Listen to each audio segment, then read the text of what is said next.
Ribeiro e Arrabal Negócios Imobiliários, 3228-7000. Unimed, cuidar de você. Esse é o plano. Interconstrutora, transformando vidas. Agora somos o Nixon. Vencer com a gente. Olá, o Tá Na Rede de hoje vai falar de desafios contemporâneos. Era moderna assistiu uma rápida expansão do comércio, urbanização, além da aceleração de transportes e comunicação.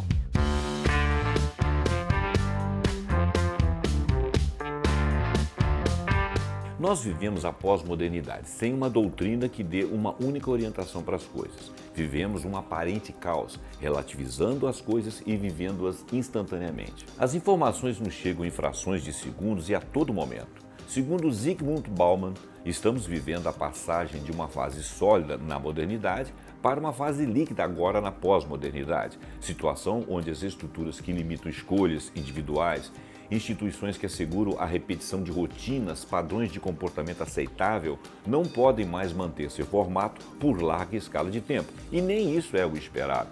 Esses padrões, instituições e organizações sociais se dissolvem em conceitos, se decompõem tão rápido que o tempo para que algo se estabeleça é curto. A exemplo da cultura, os dados e fatos são tão rápidos que antes de se consolidarem em memória, se vão, sem formalizar uma estrutura conceitual. É um tempo de amnésia. Assim, o mundo está mudando pela ação humana.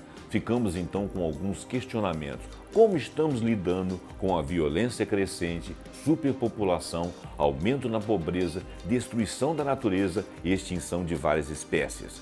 Nossa visão de prazer imediato e cotidiano, mas também individualismo, prejudica a nossa capacidade de empatia. A psicóloga junguiana Joyce Wells se diz preocupada com a inconsistência do ser humano do século XXI e a sua inserção no mundo. Ela diz que o ser humano do século XXI age como se seus atos não tivessem consequência. Falta neles empatia, o pensamento é mágico e infantil. Nosso habitat, o planeta que vivemos, o único que sabidamente nós podemos viver, vive o nosso pouco caso. A nossa morada íntima, o nosso corpo, também vive esse descaso.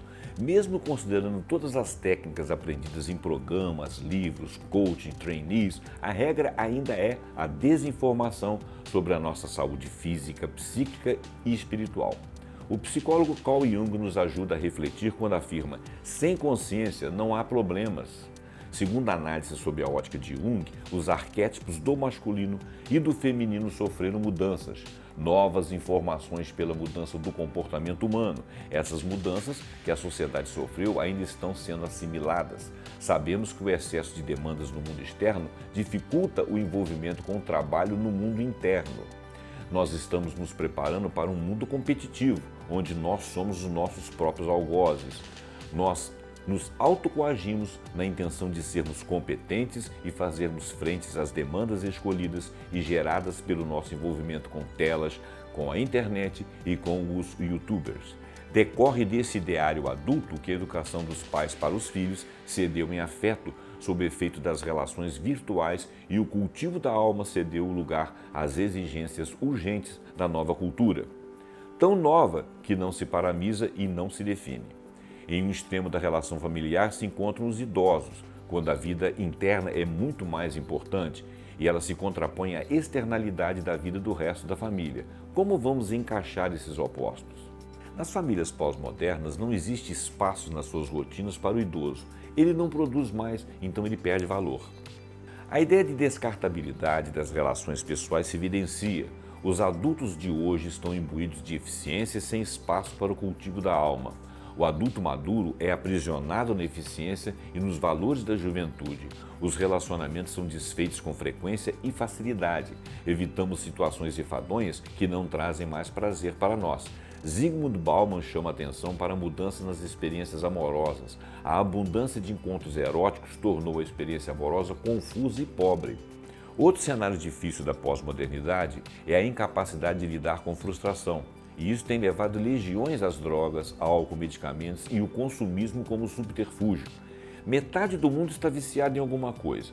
seja comida, poder, riqueza, substâncias ou algo que promete uma rápida transformação. O resultado é um quadro de vida exterior robustecido na persona, mas com a alma magra.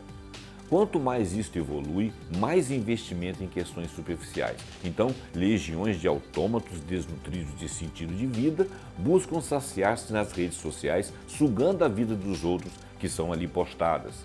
Vidas que, no mais das vezes, são tão artificiais e superficiais quanto as deles. Em alguma escala, isso acontece, embora as redes sociais não sejam apenas isso. Muitos contatos são fugas em solidão para mecanismos até válidos para encontrar tribos que pensem semelhante ou que possam ajuizar práticas e pensamentos que visem modificar o panorama mental. O consumismo gigantesco visto pelo psicólogo que gerava e gera essa imensa quantidade de lixo urbano e mais lixo matando rios e peixes o incomodava sobremaneira. Somava a estes a contaminação do solo que encerra múltiplas ameaças para a segurança alimentar global. O solo ele atua como um filtro para os contaminantes, mas quando sua capacidade amortecedora é superada, os contaminantes podem chegar ao meio ambiente e à cadeia alimentar. Em torno de 33% de todos os solos estão degradados e se deteriorando em ritmo alarmante, alertou a diretora-geral adjunta da FAO, Maria Helena Semedo, em 2014. O site G1 noticiou em maio de 2015 que, segundo dados de órgãos competentes das Nações Unidas voltados ao meio ambiente, que até 90% do lixo eletrônico do mundo são despejados de qualquer jeito no continente africano, sem obedecer a nenhum critério ou respeito pelo homem ou pela natureza.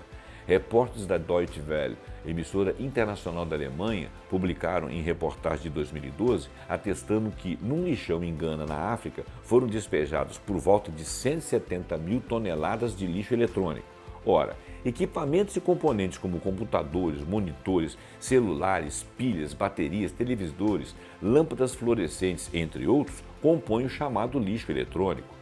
Estes materiais contêm mais de 20 tipos de componentes que podem ser extremamente prejudiciais à saúde e ao meio ambiente e podem resultar na contaminação dos espaços e das pessoas.